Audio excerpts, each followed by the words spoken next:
Hello friends, कैसे हैं आप लोग। बिजनेस टुडे बाजार में आपका बहुत बहुत स्वागत है। तो आज हम बात करेंगे यस बैंक के क्वार्टर टू के रिजल्ट्स के। तो यस बैंक के क्वार्टर टू के रिजल्ट्स का बेसब्री से इंतजार किया जा रहा था। रिटेल निवेशकों का एक काफी पसंदीदा स्टॉक है। तो इस बार क्वार्टर टू के रिजल्ट्स कैसे रहे हैं ये मैं आपको पूरी जानकारी दूंगा। लेकिन उससे पहले मैं आपको बता दूं कि हमारे चैनल बिजनेस टुडे बाजार को आप ज्यादा से ज्यादा लाइक कीजिए, शेयर कीजिए, सब्सक्राइब कीजिए ताकि बिजनेस से जुड़े कंटेंट का आप भी फायदा उठा सकें। तो अब यस बैंक क्वार्टर टू के जो रिजल्ट्स हैं वो कैसे रहे हैं, तो देखिए सबसे दो बड़ी बात बहुत काम की है। इसमें जो प्रोविजनिंग है उसमें सुधार देखने को मिला है साफ तौर पे। जिस तरीके से मार्केट का जो एस्टिमेट था उसके मुकाबले जो प्रोविजनिंग है वो बेहतर स्थिति में, उससे बेहतर स्थिति में रही है। और यहाँ तक कि जो एसेट क्वालिटी है उसमें भी काफी हद तक सुधार देखने को मिला है।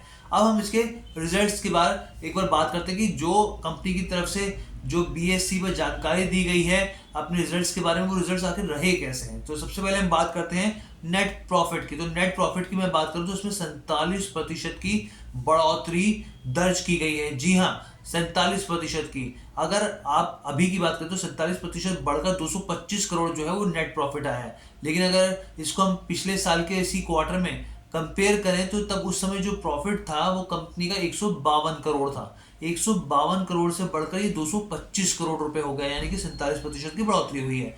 अब इसके बाद ऑपरेशन से आय, जो ऑपरेशनल आय होती है वो क्या हो स्थिति है कि उसमें के वहां पे क्या हुआ है, तो वहां पर भी 25% की तेजी देखने को मिली है।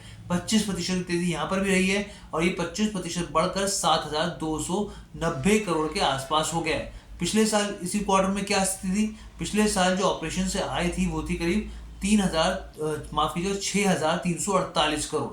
तो 6,348 करोड़ से बढ़कर ये क्या हुआ है, 7,921 करोड़, लगभग 8,000 करोड़ के आसपास हो गया है। यानी कि 25% की बढ़ोतरी यहाँ पर भी देखने को मिली है।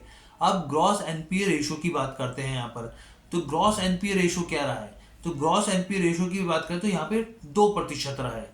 जी हाँ, पिछले क्वार्टर में जैसे हमने आपको बताया था कि पिछले क्वार्टर में 2% था और इस क्वार्टर में भी ये 2% है। ग्रॉस जो बेसिकली एनपीए है रेशियो, उसमें कोई भी बढ़ोतरी दर्ज नहीं है, वो बिल्कुल वैसा का वैसे है। लेकिन हाँ, अगर आप वाई ऑन वाई बेसिस पे बात करेंगे पिछले साल के क्वार्टर टू की तिमाही में, वहां पे क्या ग्रॉस एनपीए रेशियो की स्थिति, तो मैं आपको बता दूं वहां पे उस समय 12.9% था ये।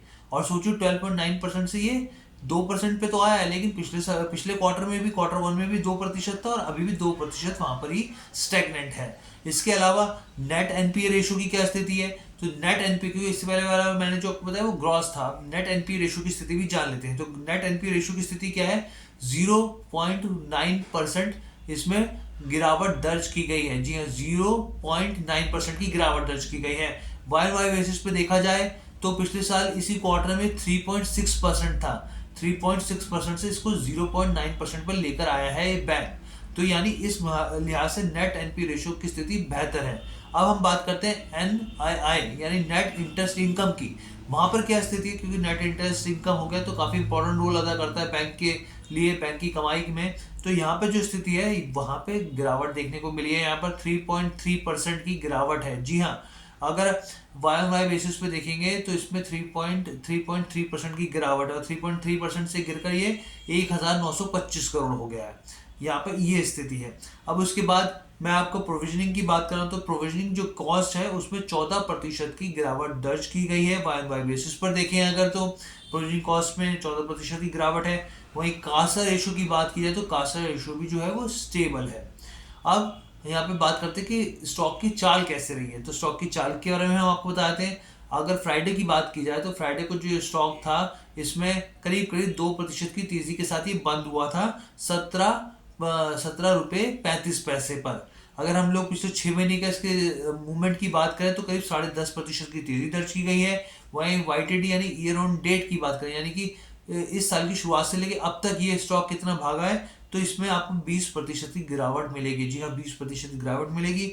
वहीं एक साल की बात करें तो करीब इसमें 11.5% की तेजी दर्ज की गई है। अब देखना होगा कि मंडे को इस स्टॉक को लेकर किस तरीके का प्रतिक्रिया देखने को मिलती है निवेशकों की तरफ से। स्टॉक में तेजी रहती है, गिरावट रहती है, ये देखना होगा। लेकिन हाँ, हम आपको साफ तौर पर बता दें कि कभी भी किसी भी स्टॉक में आपको निवेश करना हो तो अपने वित्तीय सलाहकार से जरूर सलाह लें। किसी के भी कहने पर किसी के भी सुनने पर इस तरह से निवेश ना करें, क्योंकि ये आपकी मेहनत की कमाई है। और सेबी तो लगातार नियमों के बारे में आपको बताता ही रहता है, तो अपने वित्तीय सलाहकार की जरूर मदद लें, चाहे वो म्यूचुअल फंड में निवेश करें या फिर स्टॉक में। धन्यवाद।